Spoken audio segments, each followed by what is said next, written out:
Gusto nang wakasan ng gobyerno ang sistemang 5-6 na pautang, kaya naman ipahuhuli na raw ni Pangulong Rodrigo Duterte ang mga nagpapa 5-6 at ipadideport pa ang mga dayuhang nagpapautang ng walang permit.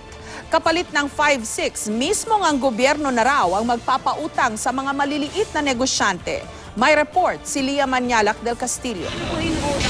20 taon ang umuutang sa 5-6 si Domingo Pedong. 15 hanggang 20,000 pesos daw ang inuutang niya. At kahit umabot ng isang taon siya magbayad, ayos lang daw sa nagpapautang sa kanyang India National. Kasi sila madaling kausap. Pag sinabi mong wala, wala talaga. Pwede sila maghintay ng 1 linggo, 1 buwan. Kahit 1 taon ng utang mo, pwede sa kanila eh.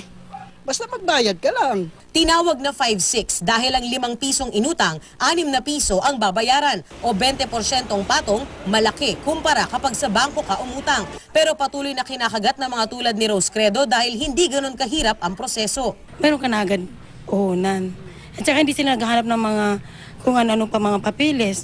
Pero bilang na ang araw ng mga nagfa-5-6 sa bansa dahil mismong si Pangulong Duterte, pinahuhuli na raw sila. Sa Facebook post ni Agriculture Secretary Manny Piñol, sinabi nitong sa cabinet meeting nitong Lunes, nabanggit daw ng Pangulo na dapat na ipa-deport ang mga dayuhang nagpapa 5-6. Partikular na tinukoy sa post ni Piñol ang mga Punjabi o pangkat na mga Indian nationals. Labag daw kasi sa batas ang pagpapautang nila ng walang kaukulang permit. Kawawa rin daw ang mga mahihirap na umuutang sa kanila sa taas ng interest.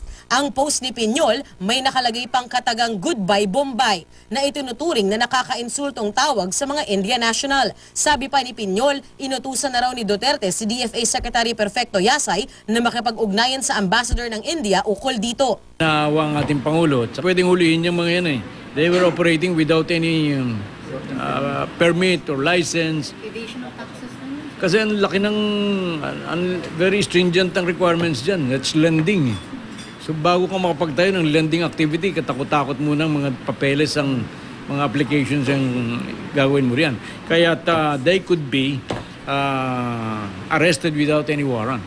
Kapalit ng sistema ng 5-6, mismong ang gobyerno na raw ang magpapautang sa mga maliliit na negosyante sa pamamagitan ng microfinancing program na popondohan ng 1 bilyong piso ng pamahalaan. Sinisika pa ng GMA News na makuha ang panig ng Indian community sa Pilipinas. Kanina, nakausap na raw ni Yasay ang Chargé d'Affaires ng India para ipaliwanag ang utos ni Duterte. I told him about the policy of the president that was to the effect that we are going to enforce very strictly against anybody engaged in these 5-6 activities. He understood that there are many Indians who are engaged in this kind of activities.